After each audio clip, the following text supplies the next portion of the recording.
সামনে যেহেতু কোরবানি ঈদ আমাদের কিন্তু সবার বাড়িতে বাড়িতে এভাবে বড়ি থাকে আর বড়ি কিন্তু আমাদের নিজ হাতেই পরিষ্কার করতে হয়। যাদের এটা নিয়ে অনেক বেশি টেনশন যে কিভাবে বড়ি পরিষ্কার করব, শুধুমাত্র 20 সেকেন্ড যদি সময় থাকে তাহলে কিন্তু আপনারা খুবই সহজে এভাবে বড়ি পরিষ্কার করে নিতে পারবেন। আর এই সহজ প্রসেসটা শুধুমাত্র একবার দেখেই আপনারা এই কাজটা করতে পারবেন। চাইলে এই ভিডিওটা দেখে নিতে পারেন, খুবই হেল্পফুল হবে এই ভিডিওটা। সামনে যেহেতু আমাদের কোরবানি, আমাদের বাসায় কিন্তু খুবই সহজে এটা দিয়ে বা এরকম প্রসেসিং করে ভুঁড়ি পরিষ্কার করতে পারবো। চলুন তাহলে দেখি। প্রথমে ভুঁড়ি পরিষ্কার করার জন্য আমি এখানে নিয়েছি 700 গ্রামের মতো ভুঁড়ি আর বা বট। আমি এখানে 700 গ্রামের মতো বট নিয়েছি আর এই বটটাকে কিন্তু এখন আমি পরিষ্কার করব। আর এই বট পরিষ্কার করার জন্য আমাদের লাগবে হচ্ছে পানি। আমি এখানে একেবারে ফুটন্ত গরম পানি দিব। আর এর আগে কিন্তু এই বট বা ভুঁড়িটাকে ভালোভাবে ধুয়ে পরিষ্কার করে নিয়েছি। তারপর এখানে আমি দিয়ে দিচ্ছি একেবারে ফুটন্ত গরম পানি। আর ফুটন্ত গরম পানিটা দেওয়ার পর আপনি 15 থেকে 20 সেকেন্ডের মতো শুধুমাত্র ওয়েট করবেন, তাহলে দেখবেন এইভাবে ইজিলিভাবে কিন্তু উঠে আসছে। আর দেখেন কি সুন্দরভাবে উঠে আসছে। আর এরকমভাবে এগুলো উঠাতে আমার কাছে কিন্তু খুবই মজার লাগে আর এটা উঠাতে আমার খুবই ভালো লাগে। আর এরকম সহজ যদি প্রসেস আপনাদের জানা থাকে তাহলে দেখবেন যে সামনে যেহেতু কুরবানি খুব ইজিলিভাবে এরকমভাবে কিন্তু পরিষ্কার করে নিতে পারবেন।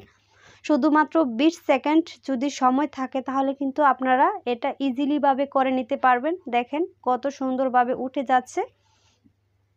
আর এটা করতে কিন্তু আমাদের অনেক ঝামেলা মনে হয় বা অনেক ঝামেলা পোহাতে হয়। যারা জানে না তাদের জন্য কিন্তু এই ঝামেলাটা হয়। আর যারা জানে তারা কিন্তু এভাবে ইজিলিভাবে কিন্তু করে নিতে পারে। আর দেখেন কতটা ইজিভাবে উঠে যাচ্ছে।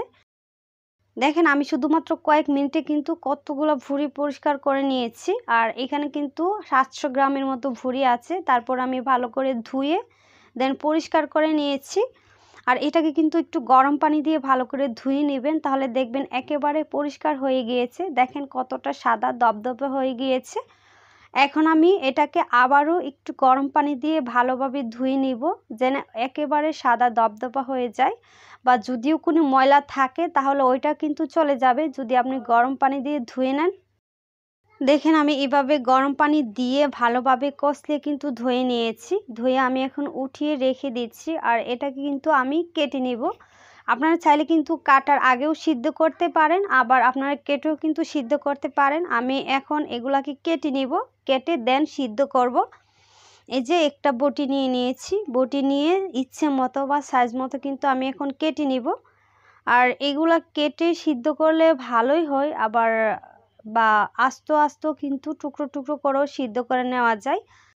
আমি কিন্তু এগুলাকে কেটে তারপর সিদ্ধ করব, তাই আমার সাইজ মতো এগুলাকে আমি কেটে নিচ্ছি। এই যে দেখেন আমার কিন্তু এই বুটি দিয়ে এইগুলাকে কেটে নেওয়া হয়ে গিয়েছে। আমি এরকম সাইজ বা এরকম টুকরো টুকরো করে কিন্তু সবগুলো কেটে নিয়েছি। এই যে দেখেন আমার সবগুলো কিন্তু কাটা হয়ে গিয়েছে। এখন আমি সিদ্ধ করে তারপর কিন্তু এই বট বা ভুঁড়িগুলোকে রান্না করতে পারবো। আশা করছি এই সহজ প্রসেসিংটা আপনাদের কাছে খুবই ভালো লেগেছে। আর এরকম নিত্য নতুন ভিডিও পেতে আমার চ্যানেলটিকে অবশ্যই সাবস্ক্রাইব করে রাখবেন। আর সামনে যেহেতু কোরবানি ঈদ, আশা করছি এই প্রসেসিংটা আপনাদের জন্য খুবই উপকার হবে বা এই ভিডিওটা কিন্তু আপনাদের খুবই উপকারে আসবে। যদি ভিডিও ভালো লাগে লাইক কমেন্ট শেয়ার করবেন। সবাই ভালো থাকবেন, সুস্থ থাকবেন আর আমার জন্য দোয়া করবেন। আল্লাহ হাফেজ।